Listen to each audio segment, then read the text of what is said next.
श्रीगुरुभ्यो नमः।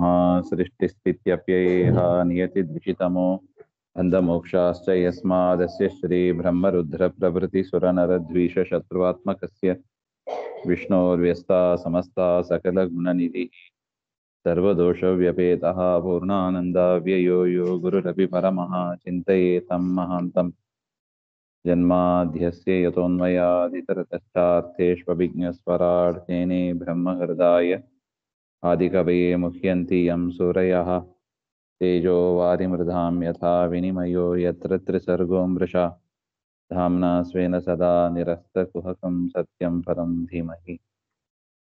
नारायणं नमस्कृत्य नरं चैव नरोत्तमं देवीं सरस्वतीं व्यासं ततो ग्रन्थमुदीरये। कृष्णाय वासुदेवाय हरये परमात्मने प्रणतः क्लेशनाशाय गोविन्दाय नमो नमः।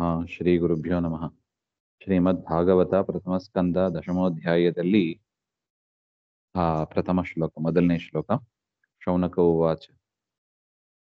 ಅಂದ್ರೆ ಭೀಷ್ಮಾಚಾರ್ಯರು ಅವರು ದೇಹವನ್ನು ಬಿಟ್ಟರು, ಪಾಂಡವರು ಅಂತಿಮ ಸಂಸ್ಕಾರವನ್ನೆಲ್ಲ ಮಾಡಿದ್ರು ಅಂತ ಹಿಂದೆ ನೋಡಿದೀವಿ. ಅದಾದ ಮೇಲೆ ಏನಾಯಿತು ಅಂತ ಶೌನಕರು ಸೂತಾಚಾರ್ಯರನ್ನ ಪ್ರಶ್ನೆ ಮಾಡ್ತಾ ಇದ್ದಾರೆ. ಹತ್ವಾ ತ್ವರಿಕ್ತ ಸ್ಪೃಧ ಆತತಾಯಿನೋ ಯುಧಿಷ್ಠಿರೋ ಧರ್ಮಭೃತಾಂ ಗವಿ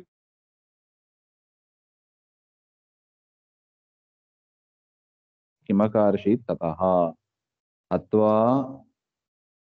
ಹತ್ವಾ ಸ್ವರಿಕ್ತ ಸ್ಪೃಧ ಅಂದರೆ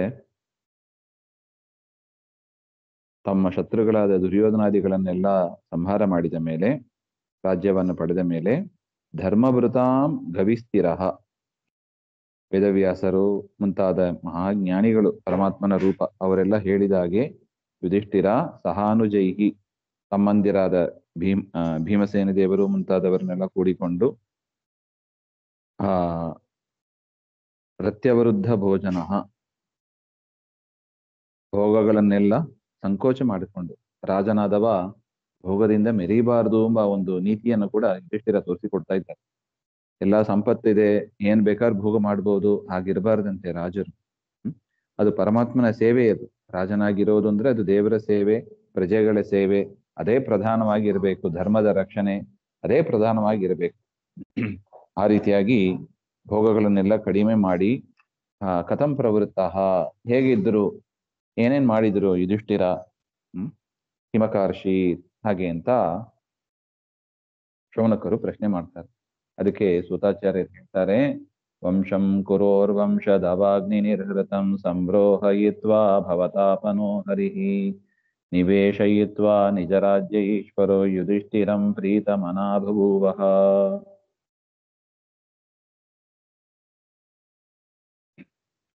ಕುರೋರ್ವಂಶ ದವಾಗ್ನಿ ನಿರ್ಹೃತಂ, ಕುರವರ ವಂಶ ಅದು ಬೆಳೆಯಬೇಕು. ಅಂದ್ರೆ ಯಾರು? ಕುರುರಾಜನ ಅದು ಒಳ್ಳೆ ವಂಶ, ಆ ವಂಶ ಬೆಳಿಬೇಕು ಎನ್ನುವುದಕ್ಕಾಗಿ ಪರಮಾತ್ಮ ಅನುಗ್ರಹ ಮಾಡಿದ್ದು ಯಾರನ್ನ? ಪರೀಕ್ಷಿತ್ ರಾಜನನ್ನು. ಪರೀಕ್ಷಿತ್ ರಾಜ ಮಗನಾಗಿ ಹಿಂದೆ ಬಂದಿದ್ದಾರೆ ಅಂತ ನಾವು ನೋಡಿದ್ದೀವಿ. ಅನಾದಿ ಸಂಸಾರ ದಾಹಕಸ್ಯ ಅರೇಹೇ ನಿವೇಶಯಿತ್ವಾ ನಿಜರಾಜ್ಯ, ಭವತಾಪನೋ ಹರಿಹಿ ನಿವೇಶಯಿತ್ವಾ ನಿಜರಾಜ್ಯ. ಪರಮಾತ್ಮನ ಅಡಿದಾವರಿಯಲ್ಲಿ ಆ ಸಮಸ್ತ ರಾಜ್ಯವನ್ನು ಕೂಡ ಸಮರ್ಪಣೆ ಮಾಡಿ, ರಾಜ್ಯ ಯಾರ್ದು? ದೇವರದು, ಯಾರ್ದಲ್ಲ, ನಮ್ದಲ್ಲ. ನೋಡಿ ಯುಧಿಷ್ಠಿರನಿಗಿದ್ದ ಮನೋಭಾವನೆ. ಅದೇ ತರ ಈ ಶರೀರ, ಇಂದ್ರಿಯಗಳು ಎಲ್ಲವೂ ಕೂಡ ಇದೇ ದೊಡ್ಡ ರಾಜ. ಈ ರಾಜ್ಯ, ನಮಗೆ ಸಿಕ್ಕಿದ ರಾಜ್ಯ ಅಂದ್ರೆ ಈ ಶರೀರವೇ, ನಾವೇ ರಾಜರು ಅದಕ್ಕೆ. ಆದ್ರೆ ಇದು ಯಾರು ಕೊಟ್ಟ ಶರೀರ, ಯಾರು ಕೊಟ್ಟ ರಾಜ್ಯ? ಪರಮಾತ್ಮ ಕೊಟ್ಟ ರಾಜ್ಯ ಅಂತ ಚಿಂತನೆ ಮಾಡಬೇಕು. ಈಶ್ವರ ಯುಧಿಷ್ಠಿರಂ ಪ್ರೀತಮನಃ ಬಭೂವ, ಪರಮಾತ್ಮನಲ್ಲಿ ಭಾರಿ ಸಂತುಷ್ಟನಾಗಿ ಧರ್ಮ ಮಾರ್ಗದಿಂದ ಅವನು ರಾಜ್ಯವನ್ನ ಪರಿಪಾಲನೆ ಮಾಡ್ತಾ ಇದ್ದ ಅಂತ ಹೇಳ್ತಾರೆ. ಯಾಜಯಿತ್ವಾ ಅಶ್ವಮೇಧೈಃ ತಾನ್ ತ್ರಿಭಿರುತ್ತಮ ಕಲ್ಪಕೈಃ ತದ್ಯಶಃ ಪಾವನಂ ದಿಕ್ಷು ಶತಮನ್ಯೋರಿವಾತನೋತ್.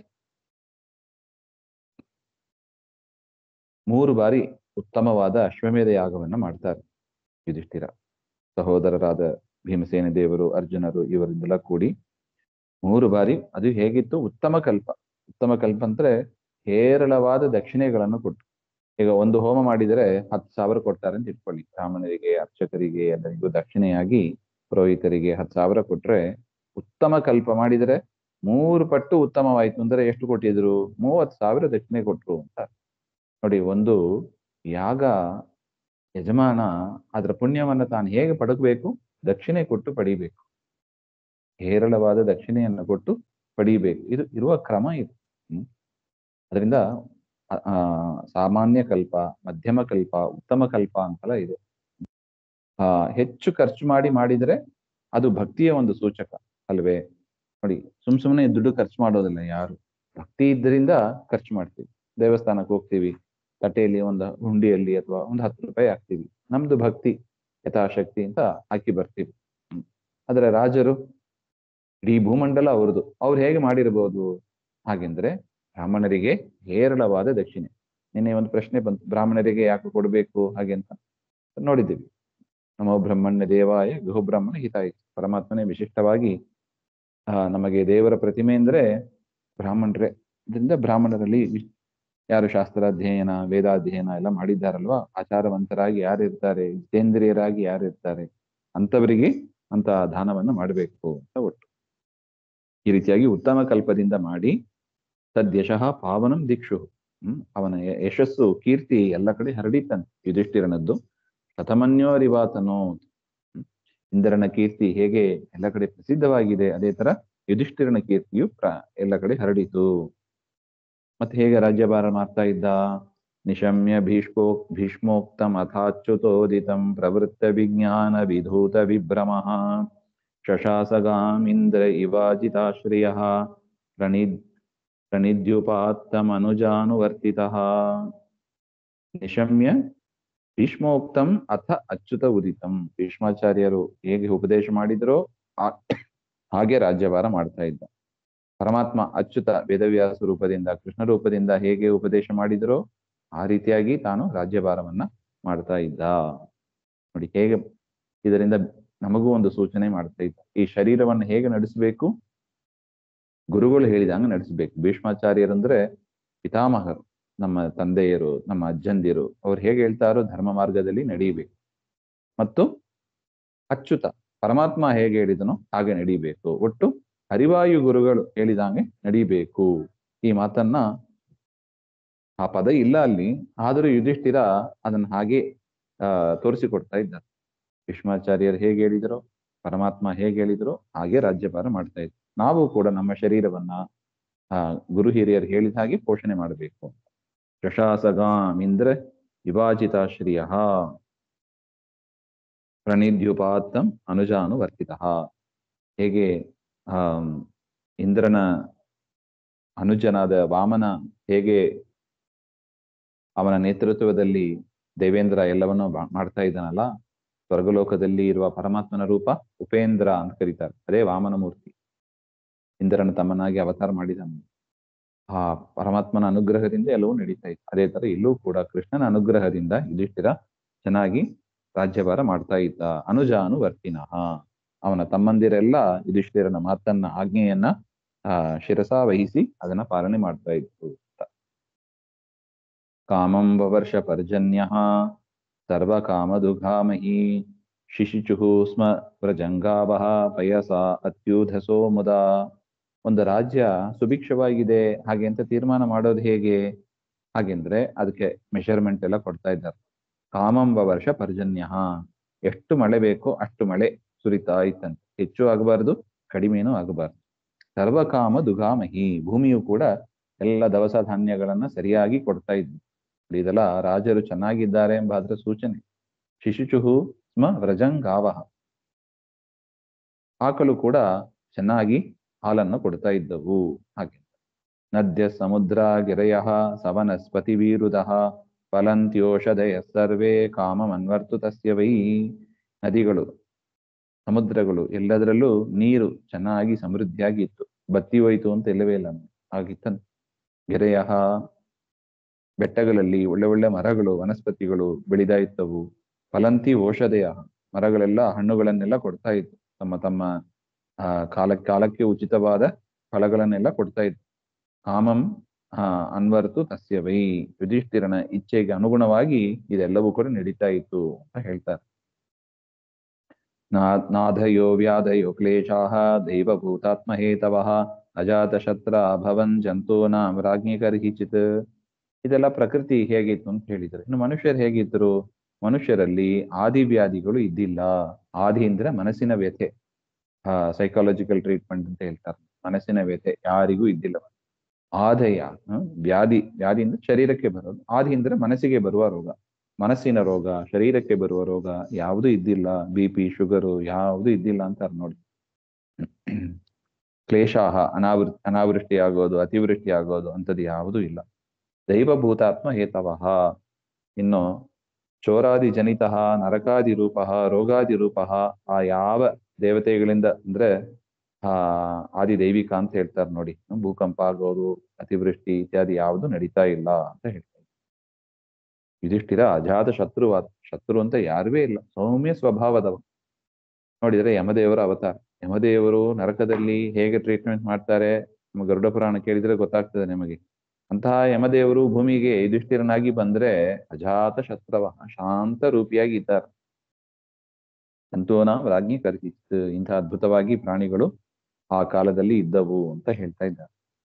ಯಾವ ಪ್ರಾಣಿಗಳಲ್ಲೂ ಯಾವ ದ್ವೇಷವೂ ಇದ್ದಿಲ್ಲ. ಅದಾದ ಮೇಲೆ ಉಷಿತ್ವ ಹಸ್ತಿನಪುರೆ ಮಾಸಾನ್ ಕತಿಪಯಾನ್ ಹರಿಹಿ ಸುಹೃದಾಂಚ ವಿಶೋಕಾಯ ಸ್ವಸುಶ್ಚ ಪ್ರಿಯ ಕಾಮ್ಯಯ ಆಮಂತ್ರ್ಯ ಚಾಭ್ಯನುಜ್ಞಾತಃ ಪರಿಷ್ವಜ್ಯ ಅಭಿವಾದ್ಯತಂ ಆರುರೋಹ ರಥಂ ಕೈಶ್ಚಿತ್ ಪರಿಷ್ವಕ್ತೋ ಅಭಿವಾದಿತಃ. ಉಷಿತ್ವ, ಈ ರೀತಿಯಾಗಿ ಕೃಷ್ಣ ಪರಮಾತ್ಮ ತಾನು ಮೊದಲಿಂದ ದ್ವಾರಕಾಗಿ ಹೊರಡಬೇಕು ಅಂತ ಹೊರಟದ್ದು. ಆದರೆ ಭಕ್ತರು ಬಿಡ್ತಾ ಇಲ್ಲ. ಇಲ್ಲೇ ಇರಬೇಕು, ಹಸ್ತಿನಾವತಿಯಲ್ಲೇ ಇರಬೇಕು ಅಂತ ಕುಂತಿ, ಯುಧಿಷ್ಠಿರ, ಇವರೇ ಮೊದಲಾದವರು, ಉತ್ತರಾದೇವಿ, ಅವರೆಲ್ಲರ ಪ್ರಾರ್ಥನೆಯನ್ನು ಮನಸ್ಸಿ ಪರಮಾತ್ಮ ಕೆಲವು ತಿಂಗಳು ಅಲ್ಲೇ ವಾಸ ಮಾಡ್ಕೊಂಡು ಇದ್ದಾನೆ. ಕೃಷ್ಣನಿಗೂ ಅದೇ ಬೇಕು ನೋಡಿ. ಭಕ್ತರು ಎಲ್ಲಿ ಕರೀತಾರೋ ಅಲ್ಲಿ ಇರ್ತಾನೆ ದೇವರು. ಅದೇ ತರ ನಾವು ಕರಿಬೇಕು. ಪಾಂಡವರಂತೆ, ಕುಂತಿದೇವಿಯಂತೆ, ಉತ್ತರಾದೇವಿಯಂತೆ ಪರಮಾತ್ಮನನ್ನು ಕರೆದು, ಸ್ವಾಮಿ ಬಾ, ನಮ್ಮನ್ನ ರಕ್ಷಣೆ ಮಾಡು, ನಮ್ಮ ಹೃದಯ ಮಂದಿರದಲ್ಲಿ ಇರು, ಹಾಗೆ ಅಂತ ನಾವು ಕೇಳಿರ್ಬಹುದು. ಏನ್ ಬಾ ಬಾ ಬಾ ಅಂದ್ರೆ ದೇವರು ಮೊದಲು ಬಂದಿಲ್ಲವಾ ಇಲ್ಲಿ, ಹಾಗಂತ ಒಂದು ಪ್ರಶ್ನೆ ಬರುತ್ತದೆ. ದೇವರು ಮೊದಲೇ ಬಂದಿದ್ದಾನೆ, ಆದರೂ ನಮಗೆ ಆ ಎಚ್ಚರ ಇಲ್ಲ. ಬಾಬಾ ಭುಕುತರ ಹೃದಯ ಮಂದಿರ, ಹಾಗಂದ್ರೆ ಏನ್ ಅರ್ಥ? ಹೃದಯ ಮಂದಿರದಲ್ಲಿ ದೇವರು ಇಲ್ಲವಾ? ಹಾಗೆಂದ್ರೆ ದೇವರು ಇದ್ದೇ ಇದ್ದಾನೆ, ನಮಗೆ ಆ ಎಚ್ಚರ ಇಲ್ಲ. ಆ ಎಚ್ಚರವನ್ನ ಕೊಡುವಂತೆ ನೀನು ಬಾ ಅಂತ, ಆ ಎಚ್ಚರ ರೂಪದಲ್ಲಿ ನೀನು ಬಾ ಅಂತ. ಪರಮಾತ್ಮ ಎಚ್ಚರ ರೂಪದಲ್ಲಿ ನಮಗಿದ್ರೆ ಎಲ್ಲಾ ವಿಷಯವೂ ಕೂಡ ಎಚ್ಚರವಾಗಿ ಇರುತ್ತೆ. ಪರಮಾತ್ಮ ಇಲ್ಲ ಅಂದ್ರೆ ಅದು ಪರಮಾತ್ಮ ಇದ್ರೂ ಕೂಡ ಎಚ್ಚರ ಆಗೋದು. ಮನೆಯಲ್ಲಿ ಹಾಗೆ ಆಗ್ತದೆ ನೋಡಿ. ಮನೆಯಲ್ಲೇ ಪದಾರ್ಥ, ಕಣ್ಣು ಮುಂದೆ ಪದಾರ್ಥ, ಮೊಬೈಲ್ ಇಟ್ಟಿರ್ತೀವಿ, ಕೆಲೋ ಹುಡುಕಾಡ್ತಾ ಕೂತಿರ್ತೀವಿ, ಕಣ್ಣು ಮುಂದೆ ಇದ್ರೂ ಕಾಣಿಸೋದಿಲ್ಲ. ಯಾಕೆ? ಪರಮಾತ್ಮ ಆ ಜ್ಞಾನ ರೂಪದಿಂದ ನಮಗೆ ಇರಬೇಕು. ಆ ರೂಪದಲ್ಲಿ ದೇವರು ಒಳಗಿದ್ದರೆ ನಮಗೆ ಜ್ಞಾನ ಬರುತ್ತದೆ. ಅದರಿಂದ ಬಾಬಾ ಭಕುತರ ಹೃದಯ ಮಂದಿರ ಹಾಗೆ. ತಾನು ಹೊರಡಬೇಕು ಅಂತ ಇಚ್ಛೆ ಪಡ್ತಾ ಇದ್ದಾನೆ. ಎಲ್ಲರಿಗೂ ಬೀಳ್ಕೊಟ್ಟು ಪರಿಶ್ವಾಜ್ಯ ಅಭಿವಾದ್ಯ, ದೊಡ್ಡವರಿಗೆಲ್ಲ ಆಲಿಂಗನ ಮಾಡಿಕೊಂಡು ಚಿಕ್ಕವರಿಗೆಲ್ಲ ನಮಸ್ಕಾರ ಮಾಡಿ ಕೃಷ್ಣ ನೋಡಿ, ಒಬ್ಬರು ಊರಿಗೆ ಹೊರಡಬೇಕು ಅಂದ್ರೆ ಹೇಗೆ ಹೊರಡಬೇಕು ಭಾಗವತ ತಿಳಿಸಿಕೊಡ್ತಾ ಇದ್ದು ನೋಡಿ. ದೊಡ್ಡವರಿಗೆ ನಮಸ್ಕಾರ ಮಾಡಬೇಕು, ಚಿಕ್ಕವರಿಗೆ ಪ್ರೀತಿಯಿಂದ ಆಲಿಂಗನ ಮಾಡಿಕೊಂಡು ಪ್ರೀತಿಯನ್ನ ತೋರಿ ತಾವು ಹೊರಡಬೇಕು, ಬೈತಾ ಬೈತಾ ಹೋಗಬಾರ್ದು. ರಥವನ್ನು ಆರಿಸಿ ಪರಮಾತ್ಮ ಅಲ್ಲಿಂದ ಹೊರಟು ಹೋದ, ದ್ವಾರಕಾಗಿ ಬರ್ತಾನೆ ಅಂತ ಅರ್ಥ.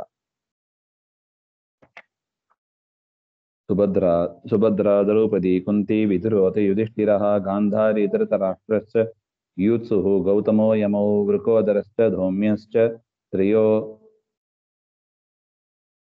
ಮತ್ಸ್ಯಸುತಾದಯಃ ನ ಸೇಹಿರೇ ವಿಮುಹ್ಯಂತೋ ವಿರಹಂ ಶಾರ್ಂಗಧನ್ಮನಃ.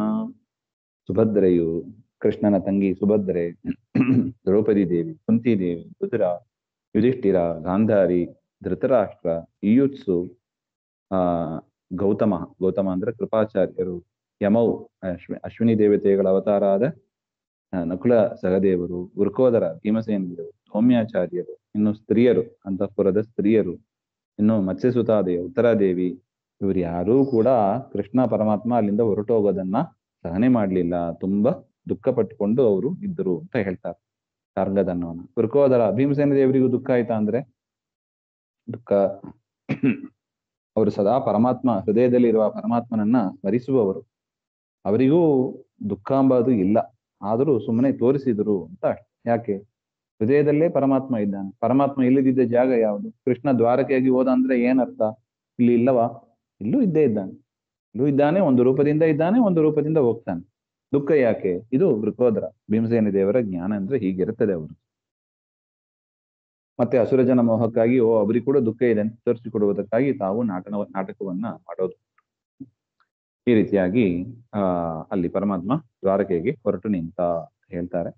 ಮುಂದಿನ ವಿಚಾರ ಮತ್ತೇನು? ಶ್ರೀಮಧ್ವಾಂತರ್ಗತ ಶ್ರೀಕೃಷ್ಣ ನಮಸ್ತೆ. ಶ್ರೀ ಹರೇ